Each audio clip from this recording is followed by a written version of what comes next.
Constructing your life is about much more than just building a bank account. Each week, join real estate entrepreneur and mindset coach Austin Linney as he interviews guests who are constructing their dream lives and impacting the world around them on a daily basis. If you're an entrepreneur or wanting to start a business, or you just want to hear motivating stories of how others have overcome the odds, you are in the right place. And now for your host, Austin Linney. Guys, welcome back to Construct Your Life. This is Austin Linney here, and I have Mr. Eric in the house. How are you doing, sir? Fantastic. Thank you very much for having me, Austin. So in true Austin Linney fashion, I just get an email, and if it's from somebody that I trust, I say, yeah, let's do it. And so Matt introduced me. I know a little bit about you. I don't know too much, right? So I like to learn just like my audience. But I did spot some things that we have in common about what we care about. So I'm excited to dig in. I'll let you kind of start your story where you want to, and we'll kind of go from there. Well, I just like to acknowledge that one of the best ways to get ahead is just say yes. If it gets you anywhere closer to your goal, just say yes. Yes. So yeah, thanks. The podcast episode yesterday with the guy, his whole entire life changed because he just said yes to everything. It's incredible. The people that you meet. But all right, where did I start? I guess I knew I was going to be a doctor when I was growing up and joined the Army, became a medic, jumped out of some airplanes, blew some stuff up, did all that stuff, ended up with 13 years in the Army, went through pre-med, and then 2 weeks before I started medical school, I went and searched my life and ended up getting into real estate.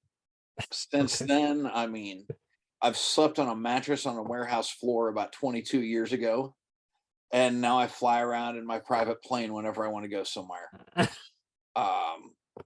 Bought a few hundred properties, done over 1,000 repositionings and rehabs, and so we're heavily invested in real estate. We can talk crypto if you want. It's absolute bloodbath in that market right now. Yeah, I actually consult for a client, a company in that. So yes, very familiar. Yes. Yeah, it's a bloodbath. Yeah. And then my son, I like writing articles. I never had the desire to write a book. My wife always wanted to write a book. Well, it ended up my 10-year-old said, Dad, I really want to write a book. And this guy says he'll publish me. So he wrote his first book at 10. It took almost a full year and published at 11. He gave one of those books to Mark Victor Hansen in January. And within a couple of weeks, we're on the phone. I'm having conversations with Mark. Actually, Devin was having conversations with Mark. And Devin published a second book with the Mark Victor Hansen Library. And since then, my wife and I wrote one. It just came out the beginning of this month. And then my 12-year-old, his came out the same day. And all three of the new ones have hit #1 bestsellers within a day or two of coming out. What are the books about for your son? Let's see. Ours, the first one Devin wrote is If I Can Do It, So Can You. Okay. He started buying real estate when he was 7 years old, bought his first investment at 5, his first house at 7. And I think by the time he was 10, he owned 20% of a 12-unit building. I might be wrong on the age, but it's close there. He has never had a dollar of my money. He worked for $10 an hour, which is currently below minimum wage. So he's got raises since then. And how old is he now? 15. So that is why his picture was up there when we first started, because he does as many podcasts as I do. Okay. Hold on. Let me understand some stuff. So none of your own money, none of your money. At 7, he bought his first house. How do you do that? So I obviously had to drive him around, but he's been coming to real estate meetings with me. I host a real estate group every Wednesday, and we go to the local REIA meetings every month and the national conferences every year. That's how he's grown up. He's homeschooled, him and his brother. So he just found a creative way to finance this, found a deal that had about $30,000 in equity, and went out to lunch with me and one of my buddies that runs a real small hedge fund, more of a private office. And the guy says, huh, yeah, I'll loan you $50,000 on a house that's worth 80. So that was that. That's how he got his first one, and paid 50 grand, had it pretty much entirely financed by somebody else because there was so much equity. Then he's done a handful of subject to deals. I think the 12-year-old holds the record. He also started buying right after he turned 7. Mm-hmm. And at one point in time, he got a subject to deal. If I'm not mistaken, they paid him $18,000 to like an 8 or 9-year-old, got a check from the seller at closing and just took over the mortgage payments on this house. Both of them own, Ethan's in the 30s, Devin's in the 40s. They can tell you exactly. And Devin became an accredited investor earlier this summer and started his first investment he needed that for was an oil well. So now he owns part of an oil well. Would you say this is because of you? I mean, I'm not saying like you helped them, but is this what you've been teaching them since they were born? This is really who I am. Okay. It is that's all, that's what's saying, yeah. yeah. So my book, Family Success Triangle. Okay. And the triangle is basically the family, business, and investing. But my family. But what do you say to people that say family business is tough? It is tough. Mm-hmm. But hire out the stuff you don't like. It doesn't need to be a small family business. I get all these people. Imagine, do you have any you're not old enough. Imagine having a teenage daughter. Okay, first of all, I turn 40 next week, so but I don't have any kids, but yes, imagine having a teenage daughter and sending the 17, 18, 19-year-old here, go run around and collect cash rents from all of these people. So you have thousands of dollars, and there you are, maybe still in high school. And one of my friends did that. The girl was now in her 40s. She's my age. And she was going around collecting rent. Another one, hey, you need to learn the business. So go treat these cockroaches and bed bugs. So, okay. Well, what child is ever going to want to be in the family business if you're collecting rent and treating bugs? Whereas I hate doing drywall. I can't stand it. And I run a construction company.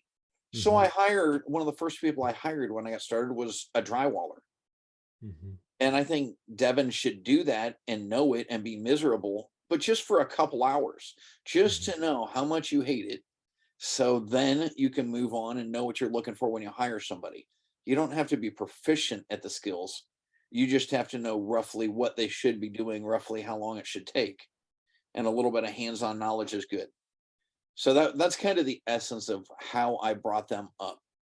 But the amount of most time that I spend is not in a apartment building, sanding drywall or running plumbing. It is walking in saying, whoa, don't hang that drywall. The plumbing's not finished yet.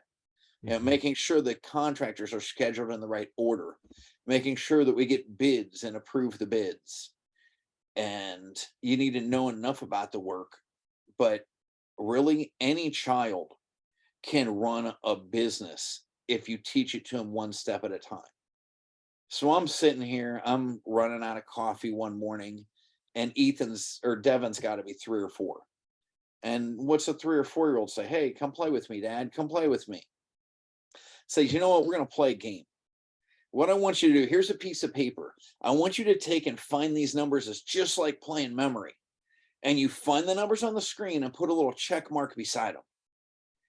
And so I sat him down at my desk and he started doing that. And I went out and I got a cup of coffee. I came back in and he's matching up. I said, if that bottom number on the right corner turns to 0, you win. And so he reconciled my bank account for the first time. And he thought he was playing memory and having fun. And if he got a 0 in the bottom corner, he got ice cream or whatever he wanted that day. And so I taught them little steps of the way. And then by the time he was 5, he said, Dad, I think it's time for me to start investing. And what do you say to I mean, seriously, a 5-year-old that has virtually no money, how is he going to invest? But I can't tell him no. I mean, literally at every moment of his life, I'm carrying him in a car carrier to these investment meetings. This is all he heard. This is all he knows. He's never seen me with a job. I haven't had a job since '03. He was born 4 years after that. Mhm. So I said, great. Why don't you start? He said, well, Dad, tell me what to invest in. And well, if you're working for any of these firms, you know, you don't tell people what to invest in. People need to understand it. They need to like it. I'm sure there's a lot of people out there that just blindly hand their money over to stockbrokers. But I think real investing is owning companies, it's owning pieces of things, and it's understanding. And so I said, figure out what you like, figure out what you know, and go invest in what you know. He said, Dad, I really don't know anything but Legos. Great. Go find a way to make money in Legos. So here I am racking my brain thinking, I can't let the kid fail. What am I going to do? I don't know how to invest in Legos. Sure enough, 2 days later, he finds a way to make money in Legos and comes back in, and it's a good idea. I said, okay. And the essence was, he said, you said buy low and sell high. And I think the price of this one's going to go way up. So he writes all about that in his first book. But yeah, that's his first investment. And he basically, as you would expect at 5, messed every single thing up. And it was a total disaster. But it's a whole lot better to do that with $500 than 50,000. And he learned so much from that, that by the time he got into real estate, he did pretty well. Mhm. So So it's interesting, right?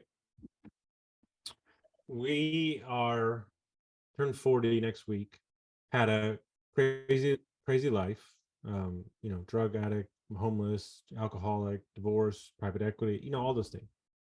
And I have a good life. You have multiple businesses, I have multiple businesses. And we started during COVID, I started thinking about what is the real thing for the rest of my life? Like, what is I want to do? And so, I want to create jobs. And so right now we're in the process of buying, HVAC plumbing businesses. I get under contract on my second one today.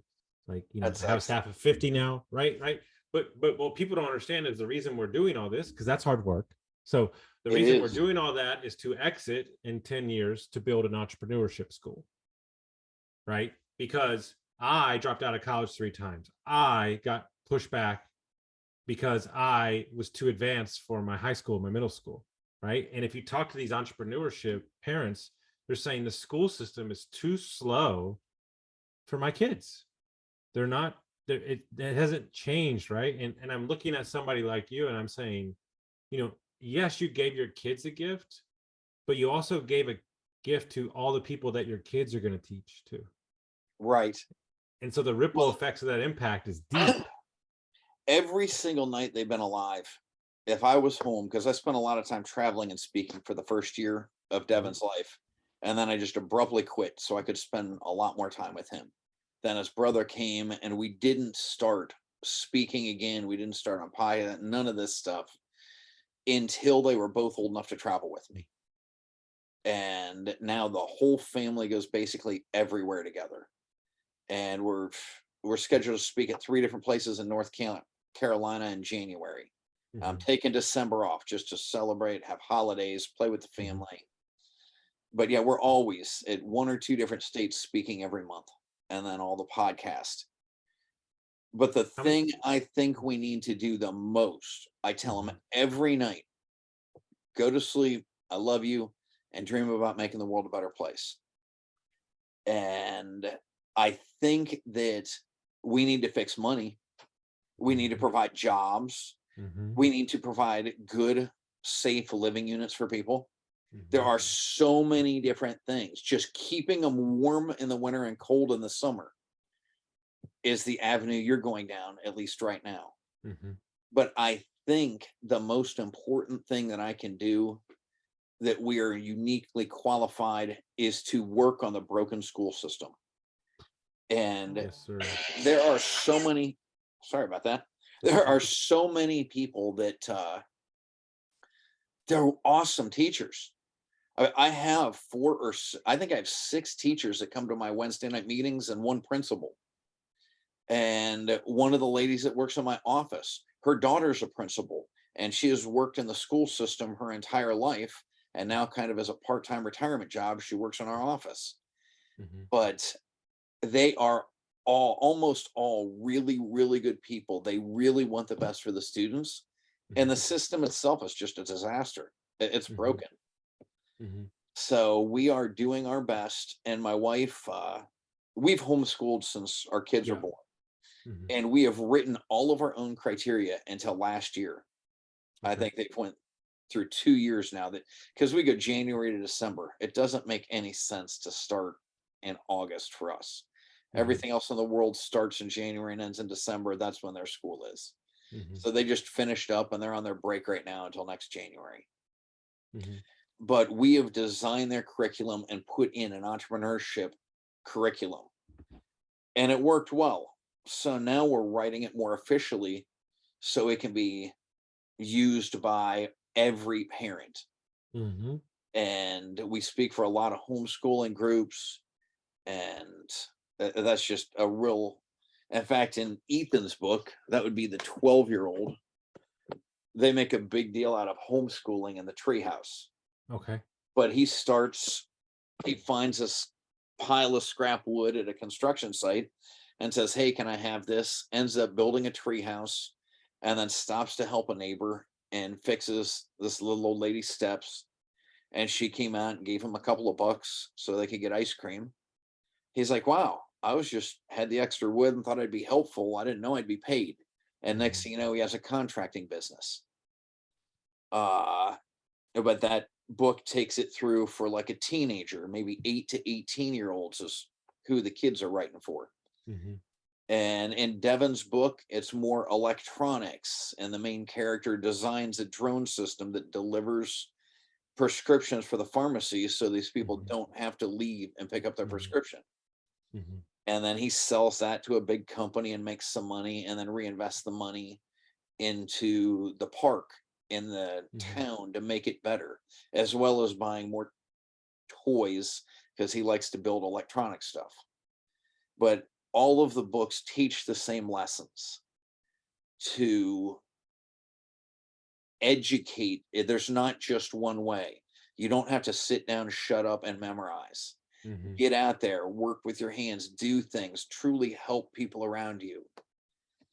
Uh, and then my book is the nonfiction of what we really did to grow multiple businesses, Mhm. how we went from sleeping on a mattress on a warehouse floor to owning many hundreds of units. And How many businesses do you have? oh, it's spread out over 18 LLCs Okay. and corporations. But really, it's a management company, a construction company, a training company, an aviation company, and the rest are all real estate Okay. holding companies.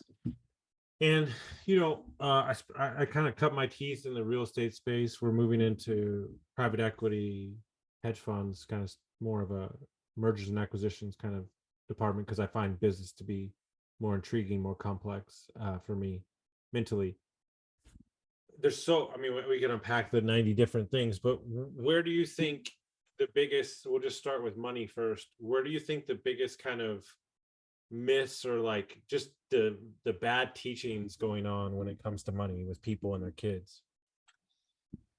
Ooh, well, I have a different answer, Okay. or I I'll have an take it. answer for a different question.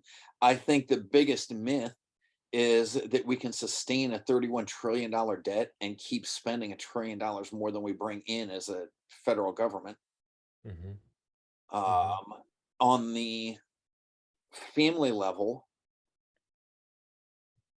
I grew up very middle class, and we were totally broke at times. I don't think if you're poor, middle class, or rich, that has anything to do with the balance or how much you make a year. I've seen people that made a lot less than us that lived a very middle class life because they save, save, save. And that was okay at sometimes. But when you're rapidly printing fiat currency as fast as we are, savings just not good. And these poor kids that are still being taught to get a job, work hard, and save money, that at the current interest rate, even if you believe the CPI is accurate, let's pretend like it is and it's not twice that high. If you put $1 million in the bank at 20 years old, if I just gave you $1 million in 10 years at the current rate where it's 7.7% inflation, if it dropped to 7.2% and maintained that, then in 10 years, you'd be able to buy $500,000 worth of stuff. You're 30. $250,000, you're 40. 125,000, you're 50. You're 60 years old, ready for retirement. And how much can you buy? Half of that, right? You have basically a year's worth of living expenses. And that's not a spectacular life at 62.5, right? I mean, that's good enough to live on, but you're not buying a new jet and traveling anywhere.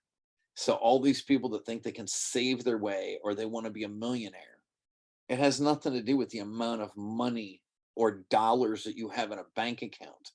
Even if the banks keep going and paying you your 1% interest, like they say, it's about the cash flowing assets that you have. So my real estate might go down in value, but the rents are maintaining. And as long as I continue to keep that cash flow, and it will go up over time with inflation. And there'll be ups and downs in the housing market, but overall the values will keep up with inflation. And if we have deflation, I'm not saying the law is go up. If we have deflation, they will match that. But it will, give us a hedge for the economy and the stupid things that the Federal Reserve and the powers that be are doing.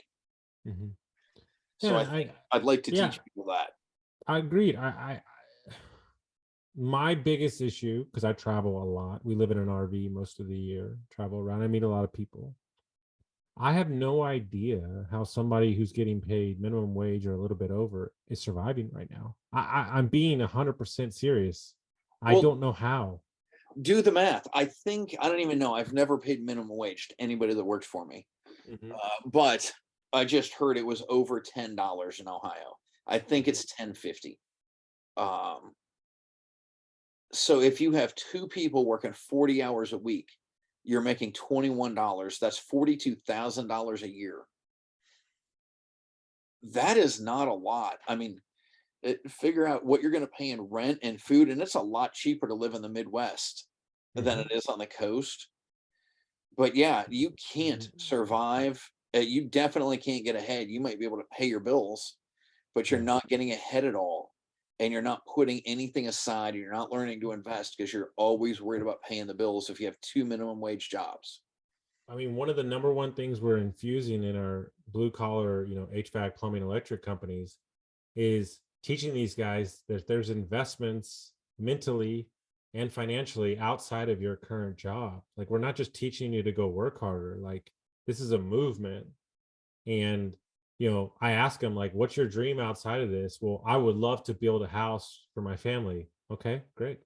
We'll fund that for you. Let's do it. Right. What do you mean? You're going to fund that for me? Yes. And I'm going to show you exactly how to do it too. And they're like, what is going on right now?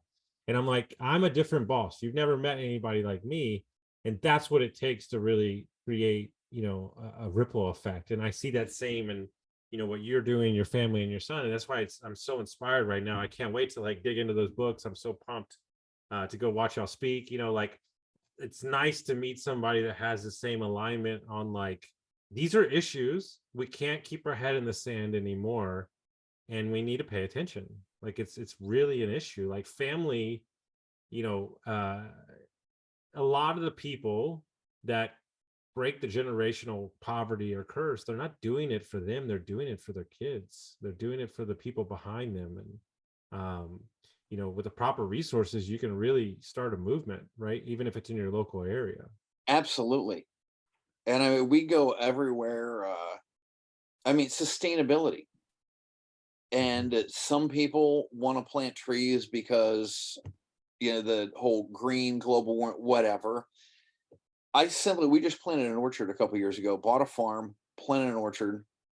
One, so I didn't have to mow, but we love having fresh fruit. And we've got grape vineyards and kiwi vineyards and all kinds of different fruit trees. And then I got bored during COVID and bought a backhoe and dug a pond because you can only travel so much. Although it was really easy to get a hotel room everywhere I went. But yeah, exactly. I love having the ability. And if people get out there, one of the things that allowed me to succeed in business that I really never talk about is I was never worried. I used to teach survival at Fort Bragg. Okay. I would, there is nothing.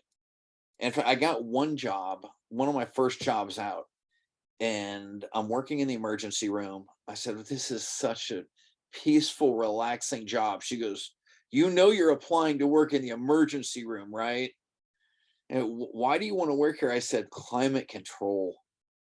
I said, besides, nobody's shooting at me. I'm not running around bouncing in an ambulance. I come to the same solid building every day. It's always the same day. It's awesome. This is so easy. But after 13 years of working in the field and everything, working in the emergency room was a breeze. Mm-hmm. So I have always felt or believed that if anything happened, I would absolutely be able to take care of my family. It didn't matter. We could lose everything and we would still eat. I mean, I can go out, I can be left in the woods with no house and we can stay warm and eat.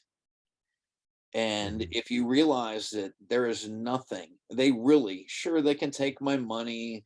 I can get sued. I can make a bad investment. I did have money in the wrong exchange on for cryptocurrency, but it is nothing that's going to destroy me. And I think if people learn, first you have a basis, keep this amount of money. And it's not to say, a really good friend of mine, probably my best friend, said, yeah, I want to cash out my retirement and pay down some of this debt. I said, why on earth would you pay down 4% debt? It makes no sense to me. I mean, sure, if you had credit card debt, but he's already paid all that off. You don't pay down a 4% loan on a house when you have 7 or 8% inflation, and you can go out and buy another house bringing in a 10% return. It's just bad math. So yeah, I think if people learn that, yeah, first you have whatever X amount is, and you invest it, maybe you need to feel comfortable, you might need to pay off your house. That's how my dad was. Well, I can't bear to pay off a 3% loan on my house when I'm borrowing money at 7% to buy rentals. But I'm definitely not going to refinance. I'll just let it go for the next few years until the payments are over. So yeah, everybody has to have their own threshold of what they're willing to risk. And if you're getting into these high risk, we invest in oil wells and cryptocurrencies and all these other things. You have to understand that is not where you put 90% of your money. That's where you put 10% of your money, right? You don't. But gold and silver, I don't look at that as an investment. I look at that as an insurance. I can throw a bunch of money into gold and it's never going to cash flow, but it doesn't cost me anything to hold other than maybe a minor fee to a vault to hold it, right? So I don't get into any ETFs. I know the numbers or the dates on the coins, just numismatic for gold and silver, or no numismatic, it's just bullion for gold and silver. And I look at that not as a way to make money. It's just a way to store wealth in case something bad happens and you need it. It's just insurance for me. I'm so glad you said that. My entire mindset on real estate and investing shifted in the last month, because real estate, actively, you can make a lot of money if you're very active, but the market fluctuates. And I realized that my mindset now is to buy cash flowing businesses, then take the profits to dump into real estate, not the other way around.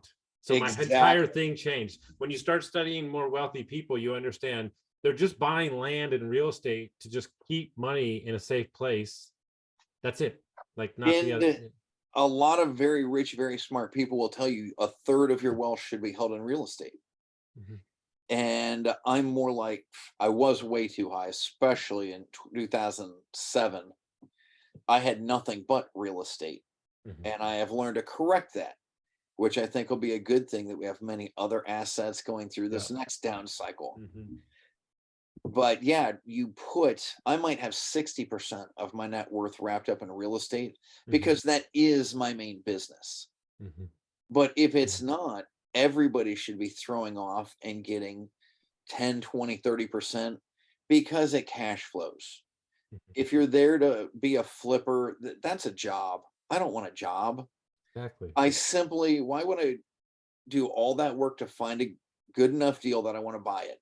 And then do all that work to have it rehabbed if that's what needs done, or, get the tenants paying. It's amazing how many you can buy where half the tenants aren't paying. Mhm. And so you fix the management, you fix the deferred maintenance, and then you sit around and collect money for the next 30 years. As long as you have a Mhm. good management company. We just had a meeting with my team, and we were talking about our long-term vision on these HVAC plumbing, and I thought to myself, I don't know that we'll sell. Yeah. Like, it's just something. It's like my buddy was like, "What are you gonna do? You're gonna get 20 million. You're gonna sell. You're gonna everybody's gonna walk away with 20 million. Like, you're just gonna be out there working again. Like, it doesn't, just because it's who we are, right? It's just like, There are an awful lot of people that if you gave them, $1,000 or $100,000, it would dramatically change their life. mhm, And I thought about it. What would change my life? I had this long conversation with a buddy down in Florida 2 weeks ago. And he goes, but really, what would you do? And if we just gave him $10 million, he says, the only thing that would change my life is I would get an airplane. It would dude, give me you, a big, and dude, I'm telling you, the best way to become a millionaire is to start with 10 million and buy an airplane.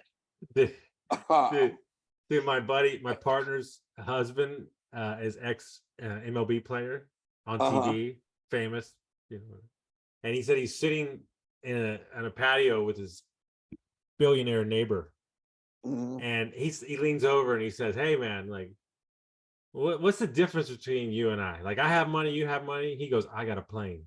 Yeah. But I mean, guess what? I've got the plane. I can go Okay. nonstop from Ohio to Dallas, Texas. Uh-huh. And I got to stop for gas a couple times, but I've flown out to Scottsdale twice this year. Mm-hmm. And you know what the difference if I had an extra $10 million would be? Mm-hmm. Maybe I'd have a plane that goes a little faster. Mm-hmm. There's a limit. And Mm-hmm. right now, another conversation we got in is, if God could reach down and touch you on the forehead and grant any wish you had, what would it be? Mm-hmm. Well, what's the first thing that comes to mind? I already have the family, they're healthy, and we're assuming that we can't bring back people from the dead. Uh, so yeah, what would I do? I would love, my biggest thing that I'm working on today is not growing the real estate, but growing the book sales. I would love to sell 2 million books in the next 2 years. That's my Mm-hmm. goal.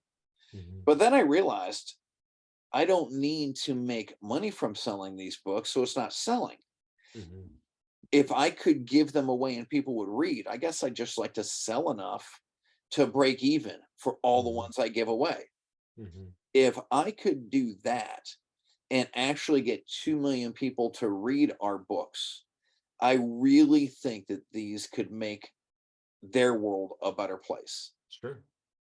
So I thought, but what I would just, bam, it's given to me. And we're 2 years down the road and we've sold 2 million books. What would I have learned? I mean, Yeah. I'd just be out looking for the next challenge. It got too easy to do these things. I get bored every 4 or 5 years. I get bored, Yeah. have a major change in my life.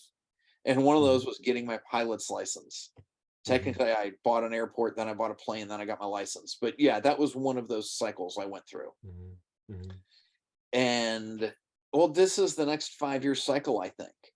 Yeah. And so you would ask, that's the what. Then you ask how to do it. Well, I can read a how-to book like anybody else. And you realize it's not really the how, it's the why, isn't it? If your drive is big enough, if your why is big enough, then Mhm. you can accomplish a whole lot more. If you have a Mhm. sick family member and you need money, you will find a way to make money. Mhm. And once you go through the why, you will realize the why is not the biggest driver out there, it's the who. Everybody asks, how do I do this? Just tell me what to buy. You need to move up a couple levels. You need to have a big Mhm. enough why. Why do you need to do this? Mhm. Why? What is the benefit? How is it going to change your life and benefit the world if you grow this HVAC business to 100 million? 100%.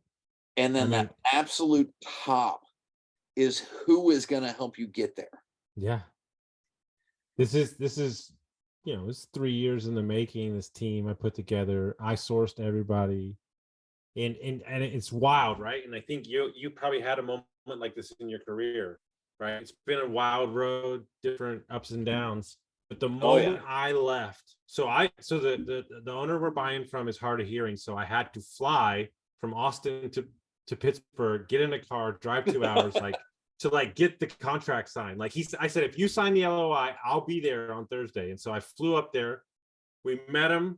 You're so nervous. This is my first time talking to an owner. He's been in the space for 50 years. He's ready to retire. I don't know what to think. This whole thing, right? I sold wine for 20 years before this career. So, true story. I walk into his personal house. I open the door, and he's got a 700 bottle wine room. And Wow.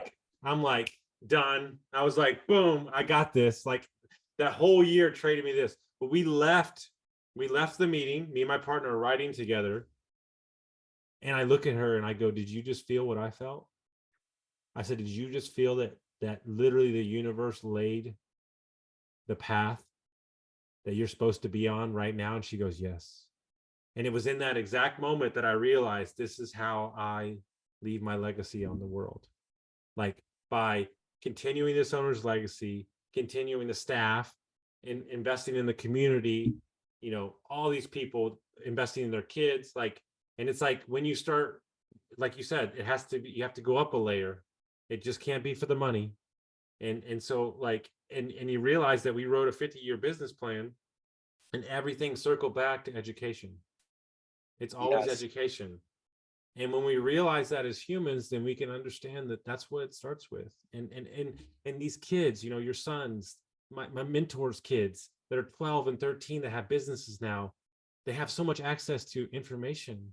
And it's like you don't have excuses anymore. It's all out there. It's that fact that you, like you said, you don't have something that drives you big enough to wake you up. Like I think I have 50 meetings this week in 4 days. I don't care. Like everything is such a charge. I'm so excited. Everybody I'm talking to is so inspiring. Like, dude, I'm gonna talk about you and your family for like the next month. Like, I can't wait to read all the books and meet you in person. Like, I just love, right? Because I'm getting remarried soon, and I'm gonna be a dad Excellent. soon, right? And I think about like, how am I gonna educate them? And like, you just gave me the roadmap. Like, I'm so pumped to like tell my fiance, like, like this, it's so exciting for We me. yeah, that's what we want. I was afraid I wouldn't be a good enough father. Mm-hmm. And now I have the #1 best-selling book on Amazon for fatherhood. Go figure. Mm-hmm. Yeah. But yeah, that was really what drove me. I didn't have children until I was 33 and 35. And saying I waited longer like you, and it gave me a much greater insight. It's just so amazing when kids have kids. I mean, I'm not talking 15-year-olds, I'm talking 21, 25-year-olds sometimes. I wasn't mature enough to raise a family when I was 25. I was still running around in the army. That's uh Exactly. Yeah. Yeah. No, it's but when and you are ready, the right mentors will appear. And it sounds like you met the guy and you will have something in common, something will click, you will feel that. Mhm. But that exact same thing happened to me in January. And Okay. it was shock. But here we are one thing that you never expect, I leave my children alone in a hotel room, and they go to these conferences, they sit in the front row and they never ever miss anything. They take notes, they learn. And we just did New Orleans Investment Conference. That's pretty in depth with natural resources. Mm-hmm. And, it's so easy for them, the real estate, they've grown up with it. But when they're getting into other things like the cryptocurrency conferences, Mm-hmm. that's harder for them to follow because it's newer for them. Mm-hmm. So they said, Dad, classes are over. Is it okay if we just go back and take a nap in the room? I said, yeah, absolutely. I'm going out for a dinner with a couple of other people. And there were maybe 6 couples that went out to dinner. So service was slow. And we got a cocktail party that night. They said, don't worry, we'll meet you at the cocktail party tonight. So they are still in the same hotel. No big deal. They walked down to the cocktail party. And I realized I had missed a message from Devin almost an hour ago. Mm-hmm. Called him back. His little brother answers the phone. And he didn't say, hi, Dad, or are you coming back? He answered with, not now. I'm talking. Mark Victor Hansen's introducing us to Robert Kiyosaki. Click. And I was like, wow. I walk in and there's Kiyosaki standing there holding my son's book. And then there's Mark talking to the one son and his wonderful wife, Crystal, talking to the other. And between the two groups, there must be 60 to 80 people standing around listening to these conversations. And I walk up and my new thing is I'm not Eric. It's like, oh, you must be the dad. Yeah. I was just about to say that. Yeah, now you're the dad. Yeah. So yeah. But yeah, it was just unbelievable meeting. And we just walked up and said, hey, Devin, you really should meet this guy. He's the best-selling author in the world. And got our picture taken, and that was awesome. He met, some famous guy. And next thing I know, a couple hours later, they're actually talking to each other. And a couple of weeks later, he's calling us. And I'll never forget, Devin hands him a book. He goes, here you go, Mark. Here's my book. I really hope you read it and like it. And by the way, here's my business card. And I would love it if you would call me or email me or anything if you have any suggestions. And Mark looked him dead in the eyes, and he is huge. I mean, my son is getting taller, but Mark is very tall. He looks down, he said, yes, and yes. And tingles went down my spine. We walked away. I was like, do you have any idea what he just said and what that means? Yes. But yeah, next thing I know, we're 9 months and 3 books later. But he's got everybody in the family to publish a book. One of my favorite quotes from Jim Rohn is, do you know what the top 1% does that others don't do? They ask. And I tell my clients on a daily basis, if you don't seek and you don't ask this world for what you want, nobody's going to hand it to you. Actually, Mark and Crystal just wrote a book called Ask about that exact thing. Yeah. If you didn't know that. But no, I didn't know that. That is actually how we met, because he recommended me to Matt, and then from Matt to you. Mm-hmm. But wow. That's it. One of the things that I've drilled into my children over and over, which is kind of Devin's picked up as his thing, is be creative and take action. Oh. Dude. And you got to ask, you've got to find the people that can get you to where you want to go. Mm-hmm. It is never about the how. It is always about the who. You get a big enough why, you want to help enough people, and then the right person will present themselves to you. There's an ancient Chinese proverb, I think, or maybe I'm just making it up, but it's something about when the student is ready, the mentor will appear. Mm-hmm. I think the master will appear. So if you just you find the right people. It's one of those things where we were just having a conversation about this a minute ago. They're welcome to do business any way they want, right? Private equity, but you're hearing a lot in the space about they're just managing from a spreadsheet. There's no culture, there's no soul in the business. we have gotten away from understanding that this is a people-driven world, business, everything. And if your It people are is. not inspired, and one of my favorite quotes is, your vision has to be big enough for other people to see themselves in it. Mhm. And most people are building their vision for themselves. Of course, nobody's inspired to show up. Like, I'm flying up there in 2 weeks while we take over the company, and I'm taking every single one of the employees out with their kids to dinner. Well, that's a lot That of is work. fantastic. That's a lot of work, Austin. I don't care. And guess Yep. what? Hey guys, we have a real trouble right now hiring trades in the space. Okay. I went down to the largest technical school in Pittsburgh and spoke to everybody. Oh, that's And we brilliant. got 3 contacts and 2 interns and a possible business. Who else is doing that? Right. Go straight to the source. Don't talk Exactly. about the problems, fix the problem. And when your contractors are like, oh yeah, he financed my house for me 10 years ago when I started working for him. And now he's financing my first rental, which by the way, Yeah. just happened for this Yeah. guy a couple weeks Yeah. ago. There's I mean, nothing that better. is that gets other contractors interested. I do have one question before we get you out of here. You have multiple businesses. You're Yes. writing books, you're speaking. Do you have a good team with you? Oh, Like, absolutely. what's your view on like leadership and being the owner? Are you, I feel like your hands are in a lot of pots, but do you, when you give them a role and let's say they're in a higher position, do you kind of just, you respect them enough to like let them kind of go to work? Like, or have you cultivated that over the years? I do my best to never ever tell anybody how to do something. Okay. Which is I have a 150-page systems manual for my, Okay. which started with sticky notes Mhm. and got typed into one page and then multiple and blah blah blah. Now it's like 150 pages on how to every step of the rental business. Okay. And I can turn on my computer anywhere in the world that I have an internet connection and it will pop up. Here is how much money is in every bank account. Here is how many people are delinquent, the names and the amount. All of the bookkeeping is on this side. And then I have all the vacancies coming down the center. All the move-ins that are scheduled and move-outs are right beside that. And it just goes clockwise around. Mhm. But I can see, oh, look, once I look, these are vacant, then the next column is where are they? Do they need a bulk call out? Do they need extermination, repairs, cleaning, a rent ready check, or are they rent ready waiting to be rented? And then all the ones that are rent ready, we've got a board in the office that they update every day. And so if I'm not around, they can just snap a picture and send it to me. And I see how many phone calls came in, how many showings we did, how many applications, and how many move ins and move outs for the month.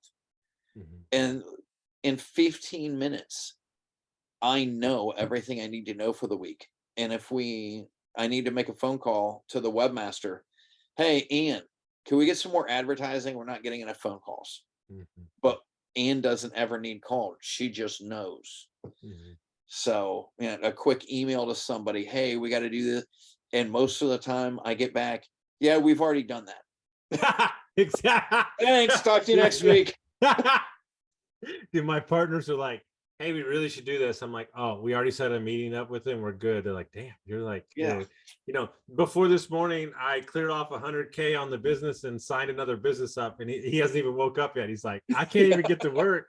And you're already at it because I'm just so excited and we have so many people to impact. Man, I'm just beyond excited to meet you. So if people want to buy the books, they want to find out about you, how would they do that?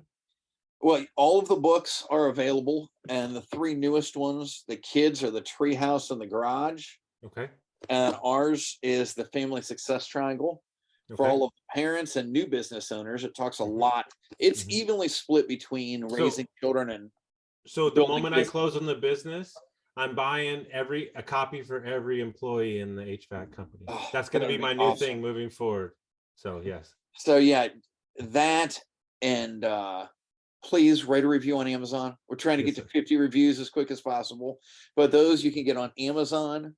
And it might, I don't know when this is going to air, but the first couple of weeks you can get them for free on Kindle Unlimited. I really just want them in everybody's hands to read them as quick as possible. You can find out more about my family, where we're speaking, what we're doing. I've got a free newsletter if you're interested. Sign up on my website. clearskytrainer.com. I love it. And Well, I really want to yeah. change the education of the world and help the employees, help everyone have a better life, just like you. No, 100%. I mean, I'm leaving here so inspired. I'm so excited, guys. Can't wait to release this episode. So send it to a friend, grab the books, check it out, read it as a family together. One of the things I do for all my friends' kids on Christmas, I buy them Rich Kid, Poor Kid from Robert Kiyosaki, the kids book. And I'm like, that's a better gift than you'll ever get. And my buddies just laugh because I'm so the entrepreneur. It's awesome. That was the first job my kids had before they were allowed to buy anything. They had to read Rich Dad Poor Dad and explain it to me. Yeah, exactly. And they had to go to the National Real Estate Summit and actually sit through every class and learn from it to figure out what way they wanted to go. I love it. But yeah, great books. I love it. Guys, we'll see you next time. Thank you so much. Thank you for listening to Construct Your Life with Austin Linney. If you enjoyed this episode, be sure to rate, review, subscribe, and pay it forward by sharing with a friend. Most importantly, take this opportunity to start constructing your life by taking immediate action on what you learned. For show notes, resources, and more information on one-on-one coaching with Austin, visit constructyourlifepodcast.com.